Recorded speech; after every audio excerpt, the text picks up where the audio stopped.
नमस्कार बच्चों, मैं निवेदिता मिश्रा आप सभी के YouTube चैनल नमो शिवाय एकेडमी में आपका स्वागत करती हूँ। आशा करती हूँ बच्चों आप सभी लोग बहुत अच्छे होंगे और अपनी पढ़ाई को अच्छे से कर रहे होंगे। और आप लोगों ने मेरी बात ये ज़रूर मानी होगी कि आज की क्लास लेने से पहले आप सभी लोगों ने अपने नोट्स को एक बार ज़रूर रिवाइज़ करा होगा। तो जैसा कि आप सभी लोग जानते हैं, कल हम लोग पढ़ रहे थे प्रत्यय के बारे में। तो हम लोगों ने बच्चों प्रत्यय पढ़ा था कि क्या होता है। उसके बाद हम लोगों ने प्रत्यय के दो भेद पढ़े थे, कृत या कृदंत प्रत्यय पहला भेद, दूसरा तद्धित प्रत्यय। तो बच्चों कृत प्रत्यय के जो या कृदंत प्रत्यय के हमारे 5 भेद थे, हमने उसको भी डिस्कस कर लिया था। और आज हम लोग डिस्कस करने वाले हैं बच्चों तद्धित प्रत्यय के बारे में। तो क्लास को स्टार्ट करने से पहले कुछ मोटिवेशनल लाइन या मोटिवेशनल पोयम आप लोगों के लिए बच्चों। सच है विपत्ति जब आती है, कायर को ही दहलाती है। शूरमा नहीं विचलित होते, पल एक धीरज नहीं खोते। विघ्नों को गले लगाते हैं, कांटों में भी राह बनाते हैं। है कौन विघ्न ऐसा जग में, टिक सके वीर नर के मग में। खम ठोक ठेलता है जब नर, पर्वत के जाते पाँव उखड़। मानव जब जोर लगाता है, तो पत्थर पानी बन जाता है। बच्चों आप लोगों को बहुत मेहनत करनी होगी, ठीक, और बहुत अच्छे से पढ़ाई करनी होगी। और आप लोग बस अपना एक मकसद रखिए कि हमें अपनी ज़िंदगी में सक्सेस होना है। और सक्सेस कब होंगे? पढ़ाई से। तो आप सभी लोग अपनी पढ़ाई को एकदम अच्छे से करो। और मैं तो यही उम्मीद करूँगी कि जो भी ये लेक्चर अटेंड करे या फिर मेरा स्टूडेंट जो भी हो, उसका सिलेक्शन ज़रूर हो जाए। तो अब बच्चों हम लोग बात करेंगे प्रत्यय के बारे में। तो जैसा कि आप सभी लोग जानते हैं, प्रत्यय को हम लोगों ने पढ़ा था, 2 प्रकार होते हैं, पहला कृत या कृदंत प्रत्यय और दूसरा तद्धित प्रत्यय। तो कृत या कृदंत प्रत्यय में कल कर्तृवाचक, कर्मवाचक, करणवाचक, भाववाचक और क्रियावाचक बच्चों प्रत्यय हम लोग पढ़ चुके हैं। आज हम लोग बात करेंगे तद्धित प्रत्यय के बारे में बच्चों। तो चलिए देखते हैं कि तद्धित प्रत्यय क्या होता है। तद्धित प्रत्यय ये होता है बच्चों, जब हम लोग संज्ञा या सर्वनाम या विशेषण के साथ प्रत्यय का प्रयोग करते हैं, तो उससे जो यौगिक शब्द बनता है बच्चों, वो हम लोगों का तद्धित प्रत्यय कहलाता है। संज्ञा या सर्वनाम या विशेषण किसी के भी साथ बच्चों अगर हम लोग प्रत्यय का प्रयोग करेंगे, फिर उसके मेल से जो तद्धित यौगिक शब्द बनेगा, वही बच्चों तद्धित प्रत्यय कहलाता है। संज्ञा, सर्वनाम या विशेषण किसी के भी साथ आप प्रत्यय का प्रयोग करेंगे और उससे जो यौगिक शब्द बनकर निकलेगा बच्चों, वही होगा हम लोगों का तद्धित प्रत्यय। उदाहरण देखते हैं। तो पहला उदाहरण है बच्चों ईर्ष्या और आलू। तो बच्चों ईर्ष्या क्या है? ईर्ष्या क्या है? आप सोचो, संज्ञा तो है नहीं बच्चों, सर्वनाम तो बिल्कुल नहीं है। ईर्ष्या क्या है बच्चों? विशेषण है। और आलू जो है हमारा प्रत्यय है, और हमारा जो शब्द बना या यौगिक शब्द बना वो हो गया ईर्ष्यालु। उसी प्रकार बच्चों चाचा प्लस एरा, चाचा क्या है बच्चों? संज्ञा। किसी व्यक्ति, वस्तु या स्थान के नाम को क्या कहते हैं? संज्ञा कहते हैं। चाचा और धन एरा, चचेरा। चचेरा भी बच्चों हमारा तद्धित प्रत्यय का उदाहरण है। उसी प्रकार नानी और धन आल या फिर ननिहाल बच्चों आप सभी लोग जानते होंगे, आप सबके नानी का घर ननिहाल कहलाता है। और अपना धन पन, अपना क्या है बच्चों? अपना भी विशेषण है, पन जो है हमारा वो प्रत्यय है। अपनापन भी इसका उदाहरण हो जाएगा। उसी प्रकार से गरीब बच्चों, गरीब भी विशेषण है, गरीबी, अमीरी, ये गरीब भी विशेषण है। और ई जो है हमारा प्रत्यय है, उसको मिला के यौगिक शब्द बनेगा गरीबी। अब बात करेंगे हम लोग बच्चों तद्धित प्रत्यय के एक एक भाग को अच्छे से डिस्कस करेंगे। जैसे देखिए यहाँ पर पहले हम लोगों ने क्या पढ़ा था, तद्धित प्रत्यय के कितने भेद होते हैं। तो पहला होता है कर्तृवाचक तद्धित प्रत्यय, फिर भाववाचक तद्धित प्रत्यय, संबंधवाचक तद्धित प्रत्यय, ऊनता हीनता या लघुतावाचक तद्धित प्रत्यय, आपत्तिवाचक या संतान बोधक तद्धित प्रत्यय, और छठा होता है स्त्रीवाचक तद्धित प्रत्यय। तो बच्चों अब हम लोग चलते हैं सबसे पहले कर्तृवाचक तद्धित प्रत्यय के ऊपर। तो बच्चों हम लोग जो है प्रत्यय को ट्रिक्स के थ्रू पढ़ेंगे, ताकि आप लोगों को डेफिनेशन ना लिखनी पड़े, ज़्यादा कुछ याद ना करना पड़े, बस ट्रिक्स दिमाग में रखनी है कि कैसे कैसे क्या होगा। इससे पहले मैं आप लोगों को सिर्फ ट्रिक्स जो है बोल कर ही बता रही थी, पर अब मैं लिख के ज़रूर लाऊंगी।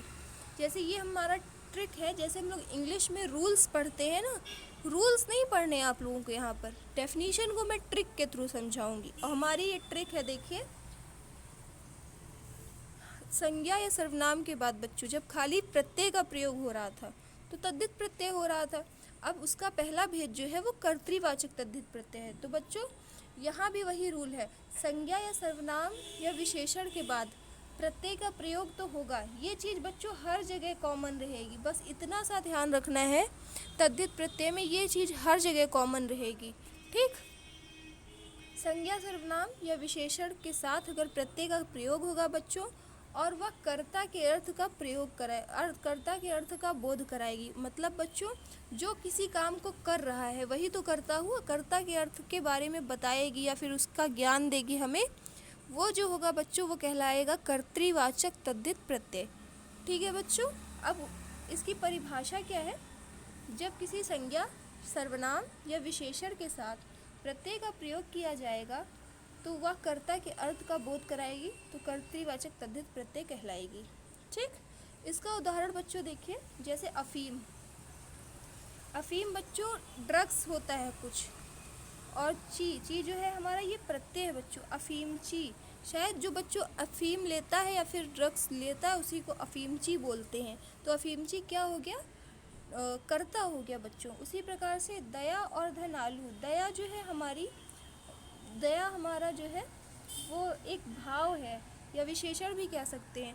और दयालु बच्चों कौन होता है, एक इंसान होता है, मतलब कर्ता होता है। उसी प्रकार से इसका उदाहरण दयालु हो जाएगा। आगे अगर हम लोग बात करें तो ईर्ष्या धन आलू ईर्ष्यालु, दया धनवान दयावान, श्रद्धा धन आलू श्रद्धालु, और कृपा धन आलू कृपालु, दाढ़ी धन ईयल दड़ियल। आगे बात करें तो ईमान प्लस दार, ईमानदार बच्चों कौन होगा, कर्ता ही तो ईमानदार होगा। स्वर्णकार बच्चों सोनार को कहते हैं, स्वर्ण और धनकार स्वर्णकार, सोनार जहाँ से हमारी मम्मियाँ क्या खरीदती हैं, आभूषण खरीदती हैं। और सोना धन आर सोनार, देखिए सोनार भी लिखा हुआ है। और कुंभ धनहार कुम्हार, कुम्हार कौन होता है बच्चों, जो मिट्टी के बर्तन बनाता है। अब हम लोग डिस्कस करेंगे तद्धित प्रत्यय के नेक्स्ट भाग को। तो उसका नेक्स्ट भाग जो होता है बच्चों वो होता है तद्धित प्रत्यय। तो बात करें अगर हम लोग तद्धित प्रत्यय की, तो हम लोगों ने जैसा कि मैंने आपको पहले ही बताया है कि एक चीज़ हर जगह कॉमन रहेगी बच्चों, बस थोड़ा थोड़ा सा चेंज आएगा। एक ही रूल है, सिंपल सा, या ट्रिक कह सकते हैं आप लोग। अगर संज्ञा सर्वनाम या विशेषण के बाद प्रत्यय का प्रयोग होगा, ठीक बच्चों, प्रत्यय का प्रयोग करने के बाद जो यौगिक शब्द बनेगा वह भाव के अर्थ का बोध कराएगी। किसका बच्चों, भाव के अर्थ का बोध कराएगी, या हमारे मन के विचारों के भावों को एक्सप्लेन करेगी। तो वो क्या कहलाएगी, भाववाचक तद्धित प्रत्यय कहलाएगी। ठीक बच्चों, अब हम लोग बात करेंगे भाववाचक तद्धित प्रत्यय के बारे में बच्चों। जैसा कि मैंने आप लोगों को बताया है कि अगर संज्ञा सर्वनाम या विशेषण के साथ प्रत्यय का प्रयोग किया जाएगा और वह भाव के अर्थ का बोध कराएगी तो बच्चों क्या कहलाएगी, भाववाचक तद्धित प्रत्यय कहलाएगी। इसके उदाहरण हैं बच्चों, ईमानदारी, ईमान धन दार, ईमान प्लस दार, ईमानदार बच्चों कर्ता होता है, ठीक, लेकिन ईमानदारी जो है बच्चों वो एक भाव है, भाव है हमारा, इस वजह से यहाँ हम भाववाचक तद्धित प्रत्यय होगा। उसी प्रकार बेईमान धन ई बेईमानी, जवानी बुढ़ापा, अपना धन अपनत्व, नादान धन ई नादानी। बच्चों ये सारे प्रत्यय लिखे हैं, जो धन के बाद लिखे ये सारे प्रत्यय हैं। बस आप लोगों को प्रत्यय को एक बार अच्छे से पढ़ना है, बस ध्यान में रखना है बच्चों, रीड करना है। नॉर्मली आप खुद पहचान जाएंगे कि यहाँ उपसर्ग लगा है या प्रत्यय लगा है। बस आपको क्या करना होगा, एक शब्द को बस ब्रेक करना होगा। दोस्त धन ई दोस्ती, लाचार धन ई लाचारी, पशुधन तो पशुत्व, दुश्मन धन ई दुश्मनी, मित्र धनता मित्रता, और मानव धनता मानवता, मम धन तो ममत्व। अब हम लोग बात करते हैं अपने नेक्स्ट उदाहरण के नेक्स्ट भेद के बारे में। तो हमारा तो हमारा बच्चों अगला भेद जो है वो संबंधवाचक तद्धित प्रत्यय है। बच्चों यहाँ भी वही चीज़ है, संज्ञा सर्वनाम या विशेषण के बाद हम लोग प्रत्यय का प्रयोग करेंगे और फिर बच्चों प्रत्यय क्या होगा, प्रत्यय के बाद संज्ञा सर्वनाम या विशेषण के साथ हम लोग प्रत्यय का प्रयोग करेंगे।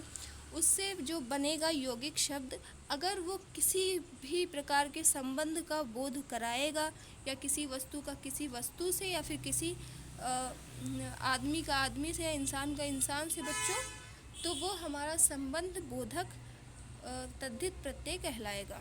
अब हम लोग बात करेंगे उसके उदाहरण के बारे में। तो बिल्कुल सिंपल है, कुछ नहीं है। फिर से एक बार बता रही हूँ, संज्ञा सर्वनाम या विशेषण के साथ हम लोग प्रत्यय का प्रयोग करेंगे।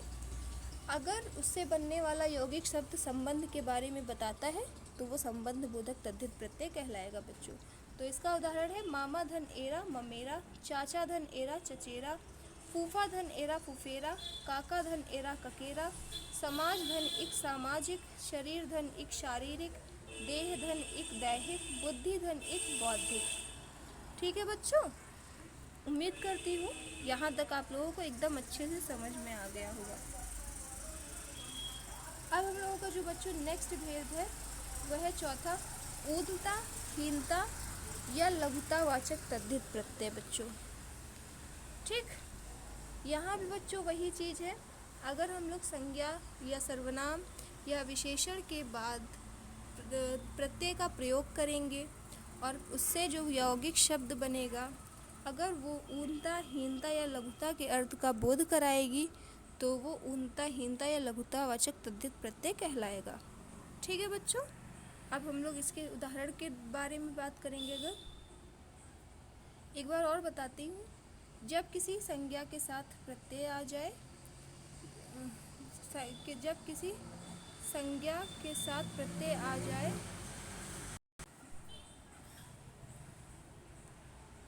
सॉरी बच्चों थोड़ा सा फ्लो में गलत हो गया। यहाँ बच्चों सर्वनाम और विशेषण नहीं होगा, यहाँ पर खाली संज्ञा होगा। तो अब हम लोग फिर से एक बार मैं रिपीट कर रही हूँ आप लोगों को।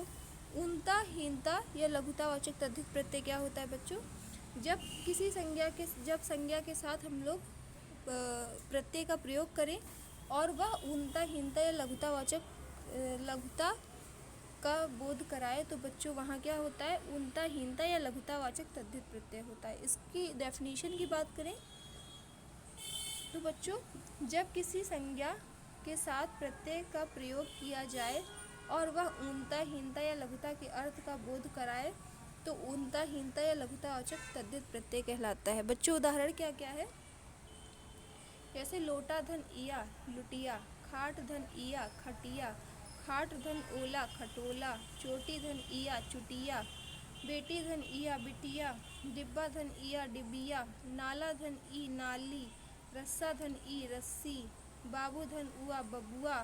मतलब बच्चों नॉर्मली अगर हम लोग बात करें तो जो गाँव में अक्सर शब्द यूज होते हैं वो हैं कुछ ऊर्ध्वता हीनता लघुतावाचक तद्धित प्रत्यय। अब हम लोग अपने अगले भेद की तरफ चलते हैं बच्चों। तो हमारा जो अगला भेद है वो है आपत्तिवाचक संतान बोधक तद्धित प्रत्यय। तो बच्चों जब किसी संज्ञा सर्वनाम या विशेषण के साथ प्रत्यय का प्रयोग किया जाएगा और जो उससे बनने वाला यौगिक शब्द होगा, अगर वह संतान के उत्पन्न होने का बोध कराएगी बच्चों, तो हम लोगों का संतान बोधक तद्धित प्रत्यय कहलाएगा।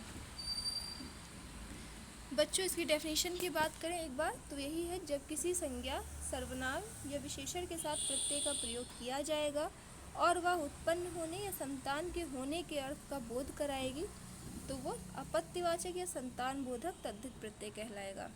अगर हम लोग उदाहरण की बात करें तो इसका उदाहरण है मनु धन आ मानव। मानव बच्चों किससे उत्पन्न हुआ है, आप लोग सोचिए, मानव किससे उत्पन्न हुआ है। कोई ना कोई तो ऐसे होंगे जिन्होंने मानव को उत्पन्न किया है। ऐसा कि माना जाता है भगवान जी ने बनाया है, ये बात बिल्कुल सच है, लेकिन मानव को भी तो उत्पन्न करने वाला कोई ना कोई था। ठीक उसी प्रकार राधा धन ए राधे, कुंती धन ए कौंतेय, जनक धन ई जानकी, पर्वत धन ई पार्वती, पांडु धन आ, पांडु के जो पुत्र थे बच्चों वो कौन थे? पांडव। रघु धन आ, राघव। द्रौपद धन ई, द्रौपदी। और प्रथा धन आ, पार्थ बच्चों। ये हम लोगों का हो गया इसका 5वां भाग। कौन सा था बच्चों? अपत्यवाचक या संतान बोधक तद्धित प्रत्यय था। यहाँ तक हम लोगों ने पढ़ लिया अपत्यवाचक या संतान बोधक तद्धित प्रत्यय को। अब हम लोग बात करेंगे इसके अगले भेद के बारे में। तो बच्चों इसका अगला भेद जो है वो है स्त्रीवाचक तद्धित प्रत्यय।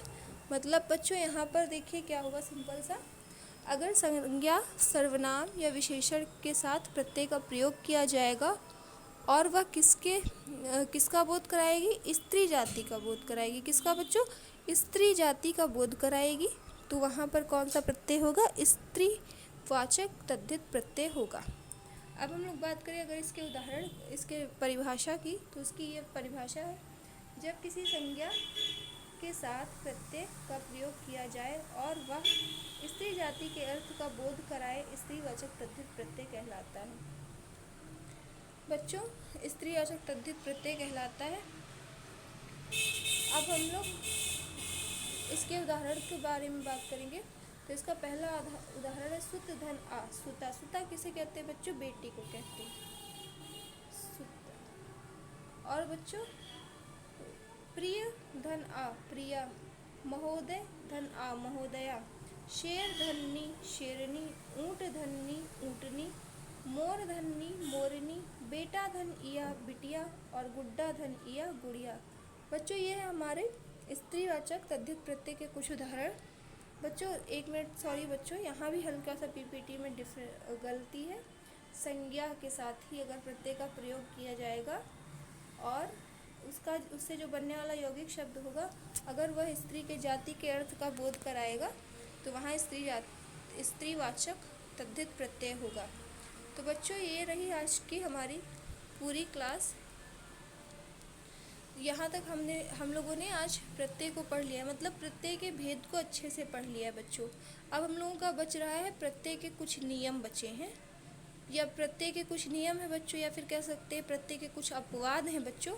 तो उनको कल हम लोग अच्छे से डिस्कस करेंगे और कल हम लोग क्वेश्चन की प्रैक्टिस भी करेंगे। तो बच्चों आज की क्लास यहीं तक रहेगी हम लोगों की। थैंक यू, धन्यवाद।